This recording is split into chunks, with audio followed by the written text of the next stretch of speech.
Qual é o meu objetivo aqui nesse final de semana? E eu tenho certeza que é o objetivo da comissão desta igreja ao nos convidar. Meu objetivo é compartilhar os meus estudos. Só. Tá claro? Então não venho aqui para impor regras à igreja, não venho aqui para impor os meus pontos de vista, eu venho aqui para expor os meus pontos de vista. Entendem a diferença de impor e expor? Então o que a igreja fará com esses estudos? A igreja vai refletir, examinar, vai ponderar, vai para casa conferir se o que eu falei é verdade e vai reter aquilo que for considerado positivo para a igreja. Combinado? Nós vamos apenas compartilhar o que nós estudamos, lembrando que o irmão Leandro Dalla, ele é infalível. Sim ou não? Não. Então o que eu vou apresentar para vocês é aquilo que eu tenho convicção de que é o caminho correto. Não tenho dúvida nenhuma do que eu vou falar para vocês. Agora, mesmo em minha convicção, mesmo em minha sinceridade, eu posso me equivocar em alguma coisa? Sim ou não? Claro que sim, eu sou um ser humano como qualquer outro. Então eu não desprezo, e eu apelo aos irmãos que não desprezem o argumento de ninguém. Ainda que a pessoa não seja da área de música, porque os melhores argumentos que eu já ouvi vieram de pessoas que não são da área de música. Porque nós que somos músicos, muitas vezes temos uma visão muito técnica, mas uma pessoa que não é da área, muitas vezes ela tem uma visão mais geral. Então essas pessoas que não são da área nos ajudam muito. Então nunca despreze o argumento de ninguém, porque você pode acabar descobrindo que a pessoa está certa e você está errado. Isso já aconteceu comigo algumas vezes, de eu descobrir que eu estava errado em alguns conceitos e ter que rever isso. Bom, então espero que seja um final de semana edificante para a igreja, que faça sentido aquilo que vamos tratar aqui, e principalmente que a igreja faça uso disso, para que a gente possa então crescer juntos e caminhar juntos nessa caminhada cristã que é tão difícil, mas que há vitória final em Cristo Jesus. Amém? Vamos à Bíblia? Salmo capítulo 95. Já quero avisar aos irmãos que nesta noite, muito provavelmente eu não vou falar de música. Mas eu preciso colocar um alicerce hoje. Para que a gente possa falar de música, eu preciso estabelecer um alicerce primeiro. Salmo capítulo 95, nós vamos ler dos versos 1 ao 6. Antes de lermos a palavra de Deus, nós precisamos pedir que a pessoa do Espírito Santo nos auxilie. Então, curva a sua fronte assim como você está, para nós pedirmos a ajuda do Senhor. Querido bom Pai que está nos céus, abrimos, Senhor, as Escrituras neste momento e louvamos o Teu nome porque temos total liberdade para fazer isso. Pedimos que a pessoa do Espírito Santo nos auxilie neste momento, Senhor, pois sem Ele não teremos capacidade para entender o que o Senhor quer nos ensinar. Acima de tudo, leva-nos para casa hoje felizes e motivados para colocarmos em prática os ensinos da Tua Palavra. Nós pedimos e agradecemos em nome de Jesus. Amém. Salmo 95, a partir do verso 1, diz assim: Vinde e cantemos ao Senhor, jubilemos a rocha da nossa salvação. Apresentemo-nos ante a sua face com louvores e celebremo-lo com salmos, porque o Senhor é Deus grande e Rei grande sobre todos os deuses. Nas suas mãos estão as profundezas da terra, e as alturas dos montes são suas. Seu é o mar, e ele o fez, e as suas mãos formaram a terra seca. Então o salmista no verso 6 faz um convite para nós. Que convite é esse? Ó, vinde e adoremos e prostremo-nos, ajoelhemos diante do Senhor que nos criou. Deixa eu perguntar uma coisa para você. O que você veio fazer aqui hoje à noite? O que você veio fazer aqui hoje? Vocês vão perceber que eu gosto muito de fazer perguntas, tá? Para a gente poder construindo conceitos juntos. A minha formação acadêmica é na área de matemática, então eu gosto de trabalhar conceitos. Muitas vezes, nossas ideias equivocadas em relação a alguns assuntos têm origem nos nossos pressupostos sobre aquele assunto. Se os nossos conceitos estão equivocados, todas as ideias fundamentadas naquele conceito naturalmente estarão o quê? Equivocadas. Então eu gosto de trabalhar conceitos. Bom, nós viemos hoje a esta casa para adorar a Deus. Então cabe mais uma pergunta aqui. Se eu vim para adorar a Deus, o que é adorar a Deus? Vocês concordam comigo que uma vez que eu saio da minha casa para adorar a Deus na sua igreja, eu preciso conhecer e compreender qual é o conceito de adoração, sim ou não? O que é adoração? Aliás, o que é adorar a Deus? Como se adora a Deus?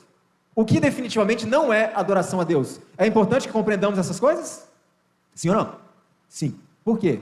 A Bíblia, ela apresenta 3 conceitos básicos de adoração. O primeiro deles, Cristo falou que viria o tempo, e ele diz, e já chegou, em que os verdadeiros adoradores adorarão o Pai em espírito e em verdade. Então aqui está o primeiro conceito de adoração, que é a adoração verdadeira, oferecida ao verdadeiro Deus. E mais um ponto que a gente vai colocar depois.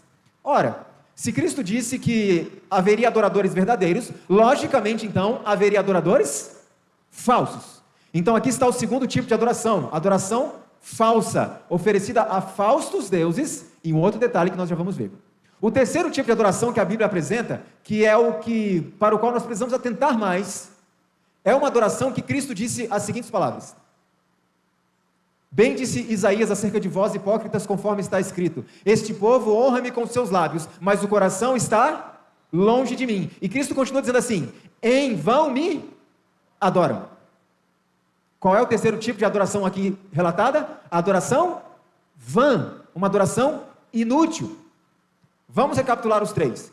Primeiro tipo de adoração, adoração verdadeira, oferecida ao Deus verdadeiro e da forma que ele aceita. Segundo tipo, adoração falsa, oferecida a falsos deuses. Terceiro tipo, adoração vã, oferecida ao Deus verdadeiro, mas de uma forma que ele não aceita. Mas espera aí, você já ouviu dizer assim: olha, cada um adora do seu jeito? Já ouviu essa frase? Essa é uma frase verdadeira?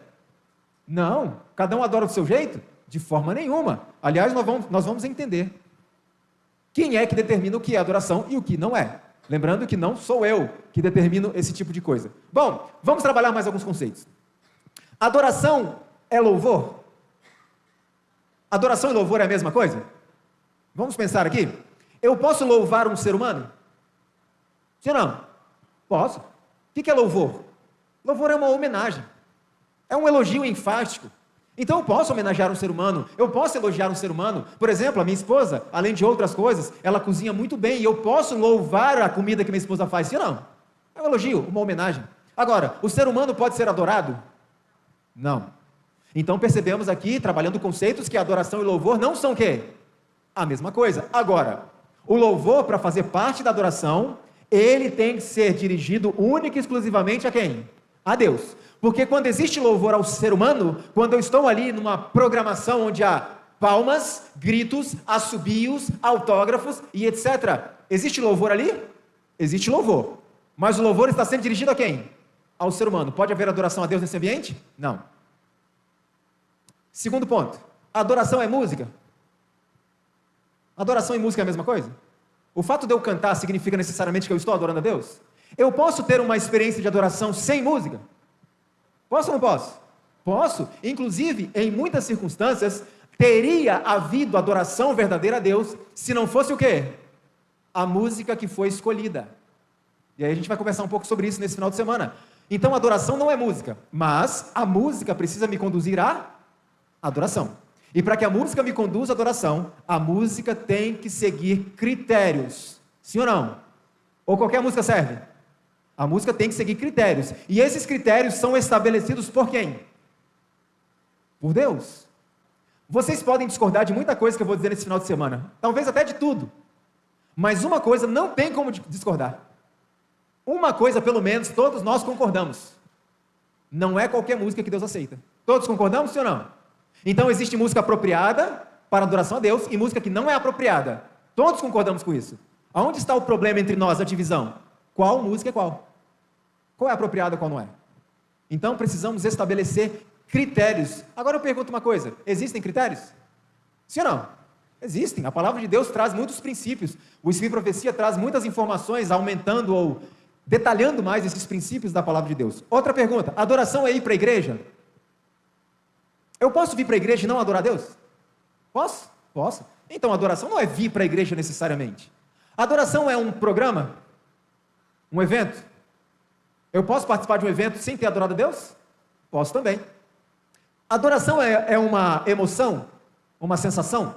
Um sentimento? Então, eu estou aqui sentindo algo gostoso, uma sensação boa, louvado seja o Senhor, eu estou adorando. Isso é adoração? Não. E nós vamos ver nesse final de semana que muitas vezes, certas coisas que a gente sente, a depender da música que estamos escutando, não é o Espírito Santo. É a liberação de hormônios, de endorfinas.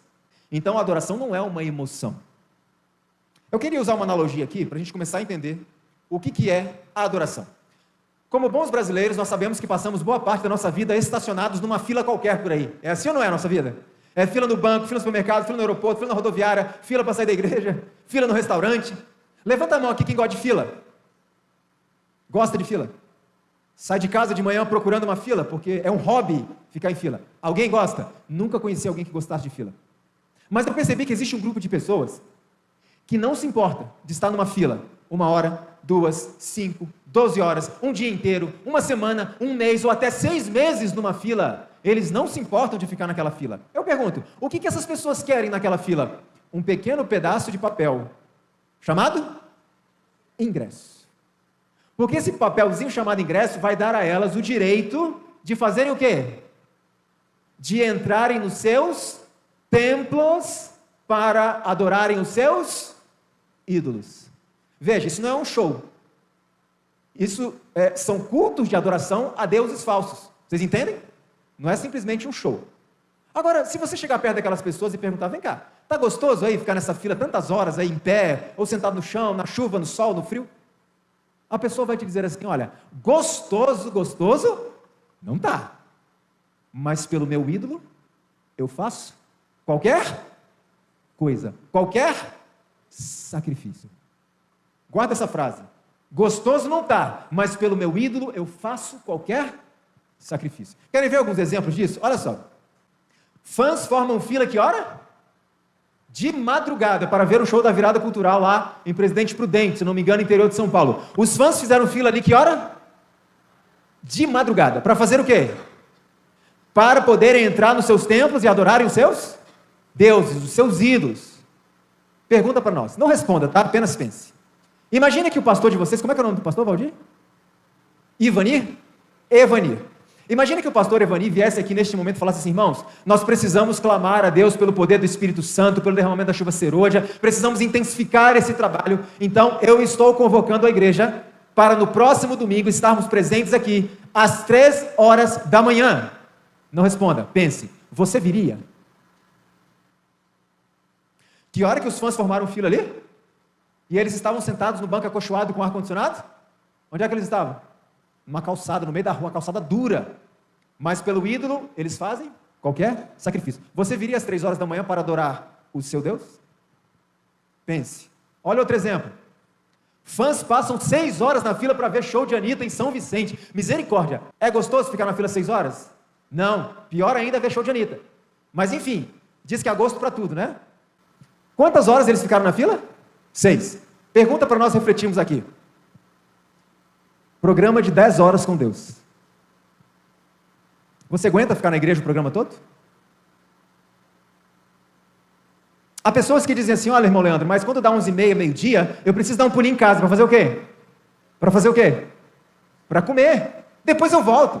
Tudo bem, irmãos, tem pessoas que têm algum problema de saúde, né? Que não pode ficar em jejum, não tem condição de trazer um lanchinho para cá, então a pessoa precisa ir em casa comer. Ok, a gente não discute isso. Mas o que muitas vezes a gente pode questionar, sabe o que é? Muitas vezes nós, em nosso trabalho, em nosso escritório, passamos o dia inteiro cheios de atividades e esquecemos até de fazer o quê? Até de comer. Sim ou não? Alguém aqui já ficou sem almoço por causa do trabalho? Mas estamos na casa de Deus, não dá para ficar 10 horas aqui. Eu preciso ir em casa para comer alguma coisa? Você fica o programa inteiro? Olha só, outro exemplo. Com show marcado para maio, fãs do BTS, que é uma banda da Coreia do Sul, já acampam na fila de estádio. Isso aqui foi em 2019. Interessante que o show da banda seria em maio. Essa reportagem era de março. Ou seja, 2 meses antes do show, os fãs já estavam acampados na porta do estádio para não perder o quê? O show? Para não perder o culto. Você acha que é gostoso ficar numa barraca ali no meio da cidade de São Paulo? Mas pelos seus deuses, eles fazem qualquer sacrifício. Eu pergunto, quantos sacrifícios você e eu temos feito pelo nosso Deus? Olha outro exemplo. Mães dormem na fila para comprar ingressos da banda BTS para suas filhas. Imagina que hoje a Casa Publicadora Brasileira emitisse uma nota dizendo: a Casa Publicadora está entrando em falência. Não vamos ter condições mais de continuar publicando os livros. Então, se você quiser garantir os seus últimos livros do Espírito e Profecia, se você quiser garantir os seus últimos materiais devocionais, você vai ter que dormir na fila dos céus. Não responda, só pense. Você dormiria? Você dormiria? Olha outro exemplo. Fã fica quanto tempo? 6 meses acampado numa fila para ver o show do Justin Bieber. 6 meses, é óbvio que 6 meses é tempo demais e é cansativo demais, mas pelos seus deuses, os seus ídolos, eles fazem qualquer sacrifício. Olha que exemplo mais gritante. Com câncer em remissão, fã da banda BTS, esse BTS deve ser, né? Enfrenta 3 dias na fila por ingresso. Quantos dias ela ficou na fila? 3. Olha para essa moça. Essa moça está com pouco cabelo, provavelmente por causa da quimioterapia. Ela está com a perna enfaixada, não sei exatamente porquê. Ela está usando muletas e ela está com uma capa de chuva. 3 dias nessa condição para garantir o ingresso, para não perder o culto. Pergunta para você e eu refletirmos, não responda, só pense. Aquela dorzinha de cabeça no sábado de manhã é suficiente para me tirar do culto? Irmãos, a moça está em tratamento de câncer. E muitas vezes uma dor de cabeça é suficiente para dizer, não vou na igreja hoje não, a cabeça está doendo um pouquinho. A gente precisa pensar. Agora, vamos complicar um pouco as coisas.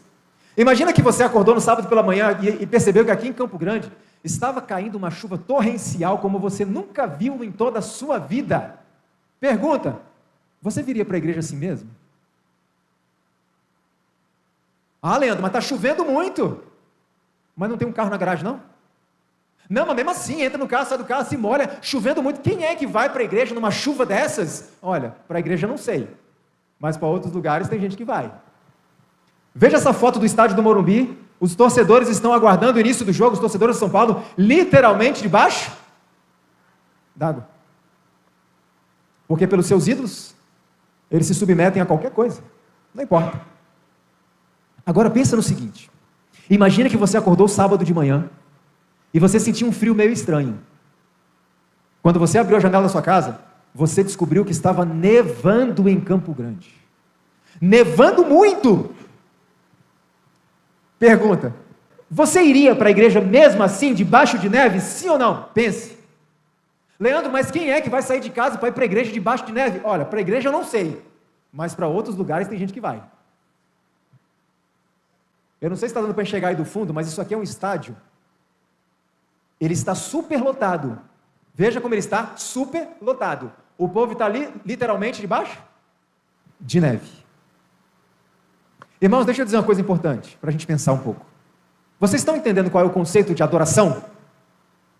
Adoração não é louvar, não é cantar, não é vir para a igreja e voltar para casa. Adoração é submissão. Adorar é submeter-se ao seu Deus, ainda que você não goste, ainda que não seja agradável para você e para mim. A adoração é se submeter, porque o verdadeiro adorador é aquele que se submete ao seu Deus, mesmo que não seja agradável para si. O verdadeiro adorador é aquele que diz assim, agradável não está, mas pelo meu Deus, eu faço qualquer sacrifício. E muitas vezes como cristãos, nós somos muito empenhados na obra de Deus, fazemos tudo que Deus pede, menos o quê? Sacrifício. Não, peraí, sacrifício não. E aí usamos de forma descontextualizada um texto bíblico que diz assim, que Deus não quer o quê? Deus não quer sacrifícios, irmãos. Então o cristão tem que viver uma vida confortável, uma vida gostosa, agradável. As pessoas quando vêm aqui têm que se sentir bem, têm que se sentir felizes. E eu fico me perguntando diante de discursos como este, será que Deus é injusto? Porque os cristãos hoje, o objetivo do cristianismo hoje é fazer a gente feliz e confortável e está tudo bem. Mas os cristãos do passado era só guilhotina, leão, morte, espada, fogueira? Que Deus justo é esse? Cristianismo não é necessariamente para nos fazer sentir bem e felizes.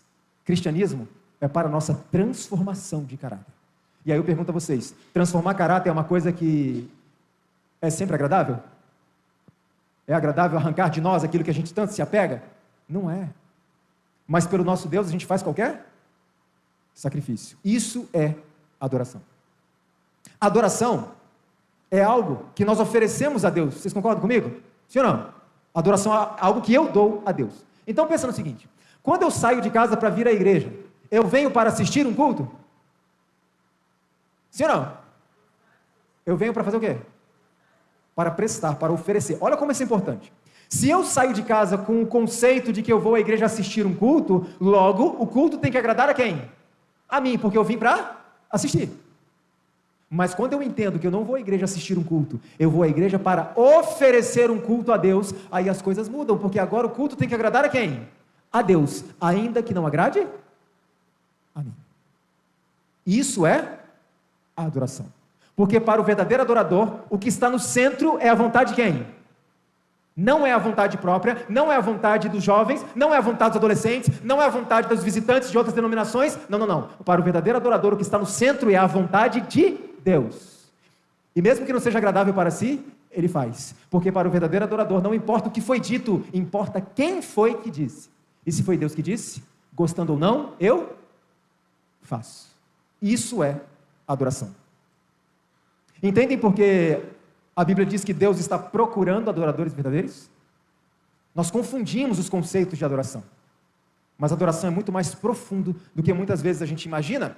Pensa no seguinte, então vocês concordam comigo que adoração é um presente, algo que eu dou para Deus, certo? Então pergunto uma coisa, todo presente é bem-vindo? Alguém aqui já ganhou um presente que não gostou? Alguém já ganhou? Pois é, eu também já ganhei. Aquele presente que você recebe, você diz, muito obrigado, não precisava. E a pessoa não sabe que, na verdade, não precisava mesmo. Então, perceba uma coisa aqui. O fato de ser um presente torna isso automaticamente bem-vindo e agradável para quem recebeu? Não. Querem ver uma coisa? No dia 7 de setembro deste ano, minha esposa e eu estaremos completando 15 anos de casados. Ok? 15 anos. Imagina que nesse dia do nosso aniversário, a minha esposa vem com um belo presente para me dar. E ela me oferece um lindo buquê de rosas. Irmãos, eu gosto de flores, tá? Nenhum homem é menos homem do que porque gosta de flores. Foi Deus que criou. São lindas, sim ou não? Mas é o tipo de presente que o homem gosta de ganhar? Buquê de flores. Homem geralmente gosta de ganhar presente útil, não é assim? Algo que ele possa usar. Negócio de enfeitinho não é muito. O homem não gosta, pelo menos eu não gosto muito. Mas ela trouxe um buquê de flores para mim. Eu pergunto, foi um presente ou não foi? Sim ou não? Foi um presente. Pode ter sido dado com ótimas intenções? Pode ter sido dado com ótimas intenções. Mas foi bem-vindo? Me agradou? Não. Qual foi o erro primário que a minha esposa cometeu ao escolher o presente? Ela escolheu o presente baseada no gosto de quem? No dela e não no meu. Isso parece um absurdo para nós, é até engraçado, né? Mas como pode uma pessoa... Muitas vezes a gente vai participar aí de nossos encontros ali no final de ano, né? Vou dar um presentinho para o meu irmão, para o meu pai, para minha mãe, e a gente vai numa loja e olha um negócio e fala, eu vou levar isso aqui... Eu acho que ele vai gostar disso aqui. E a gente não percebe que no fundo, quem é que gosta? Eu gosto. Logo, ele vai gostar. Não necessariamente. Mas na vida espiritual, muitas vezes, é exatamente o que fazemos com Deus. Muitas vezes, quando nós organizamos um culto, uma programação, um evento, etc., nós estamos fazendo aquilo, oferecendo a Deus aquela adoração, com base no gosto de quem? De quem? Do nosso. A gente não perguntou para Deus se Ele gosta daquilo. Então, no momento, já que estamos falando de música, no momento que eu sento ali na minha casa para escolher as músicas que serão usadas na programação, muitas vezes eu tomo o que como base para decidir? Essa música que o pessoal gosta. Isso não é critério, irmão. Isso aqui, essa música é muito parecida com aquela, vai ter gente de outras igrejas lá, então eles gostam desse tipo de música. Isso não é critério. Os jovens gostam de uma música, mas isso não é critério. Porque corremos o risco de estarmos oferecendo a Deus um presente que é do gosto de quem? Do nosso, não do dele. Então nós temos que perguntar a Deus, Senhor, o que o Senhor gosta? O que é que te agrada? O que é que não te agrada? Porque se nós não estivermos atentos a isso, nós vamos oferecer a Deus, ou melhor, vamos incorrer no mesmo erro de Caim. E aí eu faço uma pergunta importante. Caim foi sincero no que ele fez? Sim ou não? Vamos trabalhar conceitos? O que é ser sincero? Pense no seguinte, no céu haverá pessoas que não guardaram o sábado nesta terra? Sim ou não? Sim. No céu, haverá pessoas que ofereceram a Deus uma adoração que não era do gosto de Deus, mas que Deus aceitou a si mesmo? Sim. Deus aceita a sinceridade de um coração que oferece aquilo que não é a vontade de Deus, mas Ele ofereceu aquilo porque é a única coisa que Ele conhece. Então Deus aceita a sinceridade desse coração que não pôde ter luz ainda, por alguma razão. Então vamos voltar à pergunta anterior. Caim foi sincero? Foi? Não. Ele sabia qual era a vontade de Deus? Deus foi detalhista na sua vontade? Mas ele escolheu fazer outra coisa. Ele não foi sincero, ele foi rebelde. E quer ver uma coisa importante? Olha para o altar de Caim e de Abel. Qual era o mais bonito? De Caim. Qual era o mais cheiroso, mais perfumado? De Caim. Qual era o mais colorido? De Caim. Por que eu estou dizendo isso? Porque, irmãos, preste atenção no que eu vou dizer, porque isso é muito importante. Os nossos sentidos, visão, audição, não são critério para decidirmos o que agrada a Deus. Porque para os nossos sentidos, qual era o altar mais bonito? Mais agradável? O de Caim. Agora vamos ver se Caim foi realmente sincero. Preste atenção nesse texto. Caim não estava disposto a seguir estritamente o plano de obediência. Meramente tomou dos frutos da terra e desrespeitou as exigências de Deus. Preste atenção nessa frase. Mas pelo menos Caim deu o melhor, não foi? Não, Caim não estava preocupado em trazer nem mesmo o melhor dos frutos. Sincero? Não. Absolutamente rebelde contra Deus. Espera aí. Ele desrespeitou as exigências de Deus. Irmãos, Deus é exigente? Sim ou não? Deus é bastante exigente, mas Deus é misericordioso e justo. Porque Deus nunca cobra algo de uma pessoa que por alguma razão essa pessoa não pôde conhecer. Deus é justo ou não é? Mas eu pergunto, nós, enquanto cristãos adventistas do sétimo dia, quanta luz nós temos? Vamos ser sinceros aqui? Vamos ser bem honestos com a gente mesmo. Com toda a luz que nós recebemos do céu, vocês acreditam mesmo que Deus vai deixar passar algumas coisas? Você acredita mesmo que quando Cristo voltar, eu, Leandro, vou poder olhar para ele e falar, Senhor, eu errei nisso aqui porque eu não sabia. E Cristo dirá, você não sabia porque não quis. Porque a luz está aqui à disposição de todos aqueles que precisam, sim ou não? De todos nós. Então Deus é exigente. Se o culto é para Ele, é Ele que decide o que Ele quer. Não é legal quando alguém vai dar um presente e pergunta o que você quer ganhar? Não é bom? E você diz, eu quero ganhar tal coisa. Pronto, a pessoa vai errar? Não. Agora imagine que você disse à pessoa, eu quero ganhar isso aqui. E a pessoa te dá outra coisa. Como é que você vai se sentir? Imagine como Deus se sente. Quando Ele me mostra, Leandro, é isso que eu quero que você faça. E eu escolho fazer outra coisa. Ah, irmãos, deixa eu falar uma coisa para vocês. A minha esposa nunca me deu buquê de rosas, tá? Foi só uma ilustração. Foi só uma analogia. Aliás, nesses 15 anos de casados, 2 anos e 8 meses de namoro e mais uns 6 meses para conseguir conquistar aquele coração difícil, sabe quantas vezes a minha esposa errou um presente que ela me deu? Sabe quantas? Nenhuma. Ela nunca errou um único presente que ela me deu. Tudo que ela me deu até hoje, eu gostei muito. Eu pergunto, como ela consegue isso? Porque ela me conhece. Ela sabe o que eu gosto, ela sabe o que eu não gosto. Trazendo para o aspecto espiritual, irmão, significa o seguinte: é impossível oferecer a Deus uma adoração verdadeira e agradável a Ele, se nós não o conhecemos. E eu pergunto, como é que se conhece a Deus na prática? Como é que se conhece a Deus na prática, no dia a dia, nas 24 horas que a gente tem? Estudo da palavra, estudo, não é uma leitura rápida, superficial de 5 minutos. Estudo, investigação, exame das Escrituras e a prática da oração diária. Sabe o que significa? Se a oração e o estudo da palavra é o meio que temos para conhecer a Deus cada vez mais, e conhecendo a Deus a gente passa a conhecer o que Ele gosta e o que Ele não gosta, significa então que se eu não tenho uma vida de oração e de estudo da palavra diariamente, eu não sou um adorador verdadeiro. Porque certa vez, Cristo disse as seguintes palavras: sem mim, nada podeis fazer. Quem é que faz de nós os adoradores verdadeiros? É Deus. Se eu não passo tempo diariamente com Ele, em estudar a palavra e oração, Ele pode me fazer um adorador verdadeiro?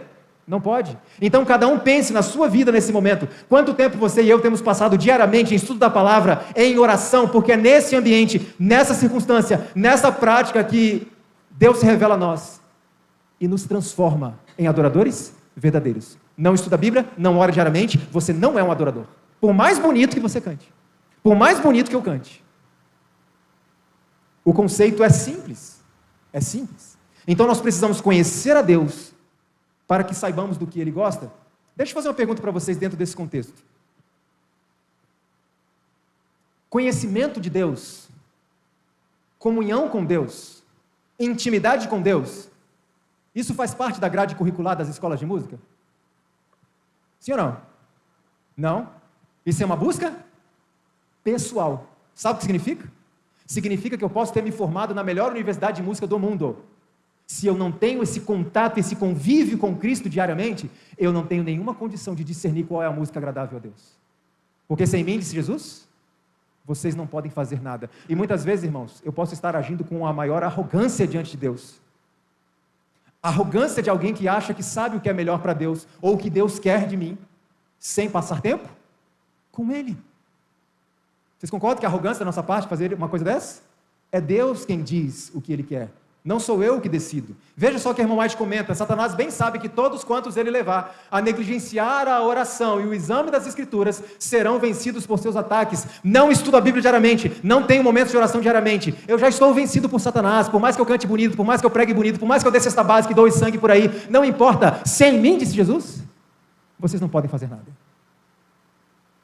Trabalhar muito para Deus, trabalhar muito na obra de Deus, trabalhar muito em prol das pessoas, sem trabalhar com Deus, convivendo com Cristo no nosso lar todos os dias, faz com que entremos naquele grupo que dirá o Senhor: Senhor, Senhor, em teu nome eu fiz isso, aquilo, curei pessoas, expulsei demônios, dei cesta básica, doei sangue, fui ancião da igreja, fui líder e etc. E quais serão as palavras de Cristo, irmãos?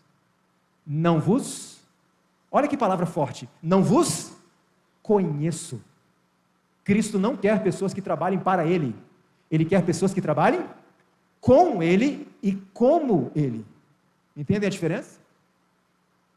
Isso é adoração, é submeter-se. Aliás, a palavra grega, se eu não me engano, mais traduzida como adoração na Bíblia, vem de duas raízes, proskuneo. Pros significa se prostrar e kuneo significa beijar. Quando essas duas palavras são combinadas na Bíblia, elas representam o respeito e a honra que devotamos a alguém, a ponto de nos curvar diante dessa pessoa e beijar o quê? Os seus pés. O conceito bíblico de adoração é submissão, não é emoção. Ainda que as emoções estejam presentes, porque Deus criou as emoções, desde que estejam submissas à razão, controladas pela razão. Olha aqui outro texto importante para nós. Não negligencieis a oração particular, porque ela é a alma da religião. O que é alma? Vida. Alma é vida. Então o irmão White está dizendo que a comunhão particular, a oração particular, é a vida da religião. Significa o seguinte: se eu no meu lar, no meu dia a dia, não passo tempo de qualidade em oração com Deus, não passo tempo de qualidade examinando as Escrituras, a minha religião então não terá o quê? Não terá vida. Sabe qual vai ser o resultado? Eu estarei numa busca desenfreada por estímulos artificiais que façam parecer que tem vida numa religião que na verdade está o quê? Morta. Porque a vida está na ligação com Deus. Deixa eu dizer uma coisa importante para vocês como músico. A música não reaviva ninguém. Estude toda a história do cristianismo e dos grandes reavivamentos, como o país de Gales, da Escócia e etc. Me aponte um reavivamento que aconteceu como resultado de música. Você conhece algum? Eu não. Todos os reavivamentos têm como base o quê? Um grupo de pessoas, oração, jejum, exame das Escrituras. Você acha que o último reavivamento que foi profetizado vai acontecer por causa de música animada? A música é uma ferramenta que deve estar a serviço da palavra de Deus, a serviço do Evangelho, a serviço da adoração verdadeira a Deus. Mas se a música não me leva às Escrituras, não me leva a Deus em comunhão íntima diariamente, eu serei aquela pessoa vazia, porque é Deus que preenche, e eu virei a igreja vazio, e se eu venho à igreja vazio, quer dizer que eu não tenho nada para dar, e se eu não tenho nada para dar, eu vou querer o quê? Receber. E esse é o momento que eu digo assim: esse culto está muito chato, não gostei desse culto, não gostei. E eu pergunto: quem tem que gostar do culto?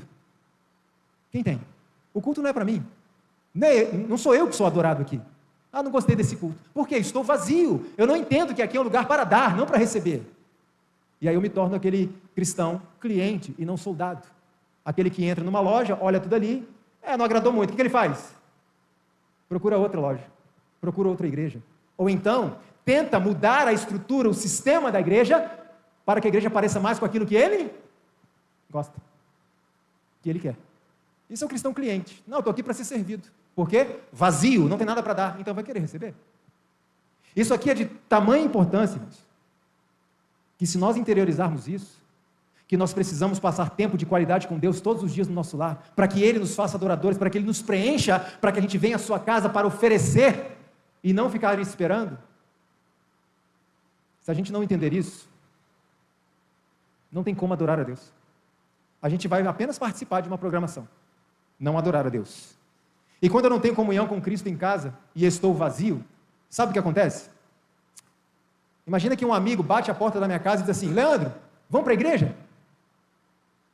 Aí sabe qual é a pergunta que eu faço para o meu amigo? Eu já fiz muito essa pergunta, não sei quantos já fizeram. A pergunta é essa aqui, ó: quem vai estar lá? Já fez essa pergunta? Quem vai estar lá? E meu amigo diz assim, olha, lá é a casa de Deus, é a casa de Cristo. Então Cristo vai estar lá, é a casa dele. Vamos? Eu digo assim, olha só, amigo, eu até sei quem Cristo é, ouço muito falar dele e tudo mais, mas a gente não tem assim, sabe, aquela amizade, a gente não passa tempo juntos, vou deixar para outro dia? Tá bom. Meu amigo vai para a igreja chateado, na semana seguinte ele volta, bate na minha porta, pois não, amigo, ele diz assim, vamos para a igreja hoje? E qual é a pergunta que eu faço? Quem vai estar lá? Meu amigo diz assim, vai estar lá o cantor fulano de tal, vai estar lá o grupo tal. Opa, peraí amigo, aguenta aí, 5 minutinhos eu me arrumo, tá bom? Espera aí, eu vou lá, troco de roupa correndo e vou com meu amigo para a igreja, porque esse grupo, esse cantor eu conheço. Olha a palavra de novo, conheço.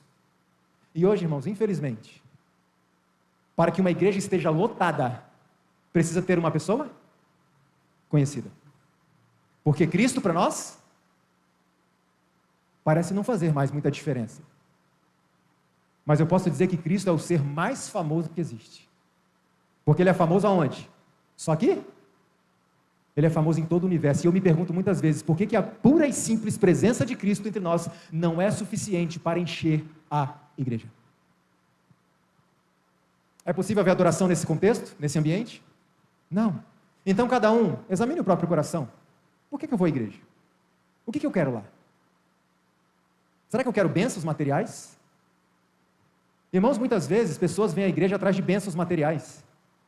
Deus concede bênçãos materiais, sim ou não? Ele concede de acordo com a vontade dele, não a nossa.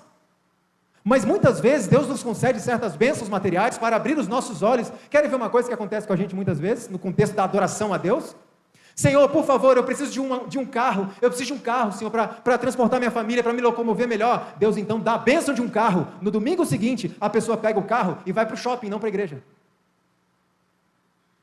Senhor, eu preciso de um emprego, Senhor, dá-me um emprego. E a pessoa ora e clama, e Deus, tome, filho, o emprego. E aquele emprego suga tanto as energias da pessoa, e a pessoa, por causa da bênção que Deus deu para ela, não vem mais à igreja. Não vem na quarta, não vem domingo, não vem na escola sabatina, porque está cansado, você dormia até um pouquinho mais tarde no sábado. Irmãos, muitas vezes nós tomamos as bênçãos que Deus nos dá, e com as bênçãos que Deus nos dá, nós viramos as costas para Ele. Somos assim ou não somos? Sim ou não? Nós precisamos rever isso. O nosso conceito de adoração está errado. Eu venho para a igreja e louvo, glória a Deus. Não, isso não é adoração. Adoração é uma vida de submissão a Deus. Eu queria fazer um teste aqui com os irmãos, mas a gente vai combinar uma coisa, tá? Cada um vai pensar em si mesmo, combinado? Ninguém, se vier um pensamento, aquele irmão tinha que estar aqui para ouvir isso, sabe? Não, tira esse pensamento da sua mente. Essa mensagem é para quem? É para quem? Para mim. Eu pergunto, a casa de Deus significa alguma coisa para você e para mim? Esse lugar aqui tem valor para você e para mim? Vocês querem fazer um teste agora, sim ou não? Cada um pensa em si. Porque quando alguém pergunta, a casa de Deus tem valor para você? As pessoas dizem, sim, tem muito valor. E pessoas vêm, pessoas choram, se emocionam. Eu amo a casa de Deus. Então vamos ver se a gente ama mesmo. Segunda-feira de manhã você acordou e por alguma razão o celular não despertou. E você percebe que está atrasado para o trabalho. Você levanta de manhã tranquilamente, troca de roupa, aliás, toma um banho primeiro. Depois você vai até a mesa, prepara o seu de jejum. É assim? Como que é? A gente levanta, troca de roupa depressa, nem toma banho e sai de casa sem comer, sim ou não? Para não chegar atrasado. Pergunta. Sábado de manhã, mesma situação, celular não despertou, e você percebe que está atrasado para a escola sabatina. Você tem o mesmo critério de levantar apressadamente para não chegar atrasado na igreja? Se tem o mesmo critério, louvado seja o Senhor. Se não tem o mesmo critério, sabe o que significa? A casa de Deus não tem valor nenhum para você e para mim. Ou vale menos do que o quê? O emprego. Irmãos, vocês estão entendendo como é que se avalia as coisas? Nós somos muito emocionais. A gente avalia as coisas pela emoção que aquilo causa. Não temos que pensar, porque o verdadeiro adorador, ele se preocupa com a pontualidade na casa de Deus muito mais do que no seu trabalho. Sim ou não? Sim ou não?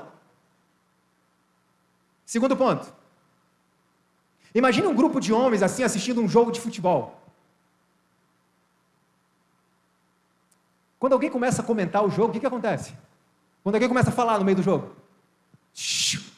já tem comentarista lá. Quando acabar o primeiro tempo, sei lá, acabar o jogo, quando entrar o intervalo, aí você fala. É assim ou não é? Eu até me surpreendo que existam pessoas que ainda desperdicem tempo com essas coisas. Tão perto de Jesus voltar, ainda tem pessoas desperdiçando tempo com isso. Mas enfim, a decisão é de cada um. Será que esse critério eu tenho também na igreja? Um irmão vem conversar comigo na hora da pregação e eu digo assim, irmão, só um minutinho. A palavra de Deus está sendo exposta ali. Quando terminar, você fala. Se eu tenho esse critério, louvado seja o Senhor por isso. Se eu não tenho, significa que a casa de Deus para mim não tem valor nenhum. Ou tem menos valor do que um jogo de futebol. E quantos pretensos adoradores, irmãos, estão faltando aos cultos por causa de campeonatos? E depois criticamos o povo de Israel por causa dos ídolos que eles tinham. Nós temos os nossos ídolos, só não percebemos isso. Terceiro ponto. Imagine que eu fui convidado para uma entrevista de emprego. Como é que eu vou vestido? Não põe uma roupinha bonitinha? Eu estou indo lá porque eu tenho que impressionar o entrevistador. E eu tenho que passar seriedade com a minha roupinha, responsabilidade. Será que temos o mesmo critério ao virmos à casa de Deus? Ou a gente coloca qualquer coisa? É claro, irmãos, tem pessoas que muitas vezes, na quarta, às vezes até no domingo, vêm para o culto saindo direto de onde? Do seu trabalho. Não é disso que eu estou falando. Mas quando eu estou em minha casa, será que eu coloco uma roupinha bonitinha para ver a casa de Deus? Não, mas hoje é culto de quarta, a igreja está vazia, eu vou com qualquer coisa. Não, sábado não, tem que arrumar porque tem mais gente. Mas peraí, nós estamos adorando a quem? A Deus ou as pessoas? Porque o Deus do sábado não é o Deus da quarta? Se nós temos esse critério, amém. Mas se não temos, significa que a casa de Deus para nós não significa? Não tem valor nenhum. Mas eu sou um adorador, porque eu estou aqui de mãos levantadas, chorando, me emocionando, cantando. Isso não é adoração. Adoração é muito mais profundo do que isso. Olha o que o irmão White escreve a respeito disso. Aos que se portam em sua casa conforme não imaginariam fazer na sala de audiência de um governador terrestre. Qual é o resultado disso? Por causa de sua irreverência na atitude, no vestuário e comportamento, Deus muitas vezes tem afastado o seu rosto dos que se achavam reunidos para o culto. Eu vou a um fórum e eu me arrumo adequadamente para estar ali. Você já viu alguém entrar num fórum, sentar na presença de um juiz mascando chicletes? Já viu? Ninguém faz isso. Por que na casa de Deus fazemos? Por que na casa de Deus fazemos? O que é adoração, na verdade? Qual é o nosso conceito de adoração? Irmãos, precisamos de uma mudança, uma reforma. Sim ou não? Quantos de nós precisam dessa reforma? Todos nós precisamos dessa reforma. Todos. Agora, dá tempo de mudar esse quadro, sim ou não? Dá. Mas o que nós temos que fazer para mudar então esse quadro? Já sei, mais programas, mais cultos, mais palestras, mais treinamentos, mais eventos, mais reuniões. É isso que precisamos? Não. Querem ver o segredo? O segredo é esse aqui. Só podemos esperar um reavamento em resposta à oração. Cadê as vigílias da igreja? Muitas vezes eu digo, eu sou um adorador verdadeiro, eu amo o Senhor, eu amo a sua casa. Irmãos, então, a partir de semana que vem, todos os sábados, 6 horas da manhã, estaremos reunidos na igreja para orar, clamar pelo Espírito Santo. Eu pergunto, quantos vêm? Quantos vêm? Quando Ellen White usa a palavra só, o que significa? É só. Música não vai reavivar a igreja. Esquece essa ideia. A igreja só será reavivada em resposta a fervorosas e perseverantes orações. É disso que nós precisamos. É a única alternativa que temos. Agora, como é que eu posso ser um verdadeiro adorador? É possível ser um verdadeiro adorador? Qual é o ingrediente básico? A Bíblia diz, sem fé é impossível agradar a Deus. Se eu não agrado, eu estou adorando a Deus? Não. Então, sem fé é impossível adorar a Deus. E aí vem uma pergunta importante, o que é fé? Porque fé é o ingrediente básico de uma experiência de adoração verdadeira. Ah, Leandro, fé é a certeza de coisas que não se vê, a convicção dos fatos que se esperam. Fé é ter certeza daquilo que você espera. É isso que é fé? Vamos pensar nisso aqui. Claro, o conceito de fé é isso que está escrito na Bíblia, mas o que isso significa? Fé é a certeza daquilo que eu não vejo, a convicção daquilo que eu espero. Pois bem, eu espero ganhar uma Ferrari até o mês de julho, e eu tenho certeza que eu vou ganhar uma Ferrari até o mês de julho. Isso é fé? Uma fé não é a certeza daquilo que você espera? Pensa no seguinte, imagina que minha mãe está na UTI em estado grave à beira da morte, E eu clamo a Deus, Senhor, cura minha mãe, cura minha mãe, cura minha mãe, e eu tenho certeza que Deus vai curar minha mãe. Isso é fé? Isso é fé? Sabe o que é isso? Pensamento positivo. E tem um monte de gente ganhando fortunas com esse tipo de pregação. Pensamento positivo. Você tem que ter certeza que Deus vai te dar. É claro, na Bíblia há promessas que Deus sempre vai responder positivamente. Mas, irmãos, Ananias, Misael, Azarias e Daniel eram homens de fé? Sim ou não? Sim ou não? Vocês têm certeza que eles eram homens de fé? Olha só, quando eles estavam ali diante da fogueira acesa, vocês sabem o que eles responderam para o rei? Rei, o nosso Deus a quem nos servimos pode nos libertar. Porém, qual foi a palavrinha que eles usaram depois? Se ele não nos libertar, fica sabendo, não vamos adorar a estátua. Então eu pergunto a vocês, os companheiros de Daniel tinham certeza que seriam libertos da fornalha? Não, eles não tinham certeza, eles tinham dúvida. Como é que vocês dizem que eram pessoas de fé, se eles não tinham certeza? É que muitas vezes, irmãos, o nosso conceito de fé é que está equivocado. Fé é ter certeza que minha mãe será curada. Não, não, não. Fé é, curando ou não, continuar confiando em Deus. Isso é fé. A verdadeira fé se manifesta quando Deus não nos dá aquilo que pedimos. Porque sabemos que Ele tem em suas mãos a nossa vida e sabe o que é melhor para nós. Fé não é ter certeza que minha mãe vai ser curada. Fé é continuar servindo ao Senhor, mesmo que minha mãe morra. É possível ter uma fé como essa? Claro que sim. Olha quantas histórias de pessoas como nós. E como é que eu posso ser um verdadeiro adorador então? A Bíblia responde: porque Deus é quem opera em vós o querer e o efetuar, o realizar segundo a sua vontade. Tem um negócio nesse texto que é bastante complicado. Paulo diz que é Deus que opera o querer, certo? Está escrito isso ali, sim ou não? Deus opera o querer. Tudo bem. A salvação foi oferecida a quantas pessoas? Todas. Todos serão salvos? Aqueles que não serão salvos porque não? Porque não? Quiseram. Mas quem opera o querer? Quem opera o querer? Então, se pessoas se perderam porque não quiseram a salvação, e quem opera o querer é Deus, significa que Deus não operou o querer nela, então estamos com um pezinho do calvinismo, sim ou não? Deus que escolhe, quem Ele salva, quem se perde, Ele que determina quem vai querer e quem não vai querer. Entendem por que a Bíblia é um livro não para ser lido, mas para ser examinado? O que Paulo está dizendo, Deus opera o querer, é simples. Estudar esse livro aqui, inicialmente, é gostoso? É gostoso para um ser humano? Inicialmente, né? Quando você está tendo ali os primeiros contatos, é gostoso? Letra pequenininha, linguagem difícil, não tem trilha sonora, não tem figurinha, não tem ação. E você é honesto com Deus. E você diz assim: Senhor, eu não quero estudar a Bíblia. Eu não gosto de estudar a Bíblia. Eu não tenho vontade de estudar a Bíblia. Seja honesto com Deus. Mas, Senhor, eu entendi uma coisa. O verdadeiro adorador, para o verdadeiro adorador, não é o que ele quer, o que ele gosta. É o que o Senhor quer. Senhor, eu não quero ler a Bíblia, eu não gosto, eu não tenho vontade. Mas o Senhor quer que eu faça isso. Então eu vou fazer. Porque é a tua vontade. Irmãos, dá para estudar uma coisa que a gente não gosta? Sim ou não? Quem fez faculdade aqui sabe que dá para estudar coisa que a gente não gosta. A minha faculdade, acho que 80% das disciplinas eu não gostava. Mas tinha que estudar, certo? Então eu digo: Senhor, eu não gosto, não quero, não tenho vontade de estudar esse livro. Mas eu sei que é a tua vontade, não importa a minha, então eu vou estudar. E eu começo a estudar e examinar esse livro, e à medida que eu vou perseverando nisso, sabe o que Deus faz? Ele então opera o querer. E aquilo que eu fazia por uma mera obrigação diante de Deus, agora eu faço porque eu quero. Porque em resposta à minha submissão a Deus, em resposta ao meu esforço de ler a palavra, mesmo não querendo, mesmo não gostando, mesmo não tendo vontade, em resposta à minha perseverança nesse caminho, Deus então opera o querer.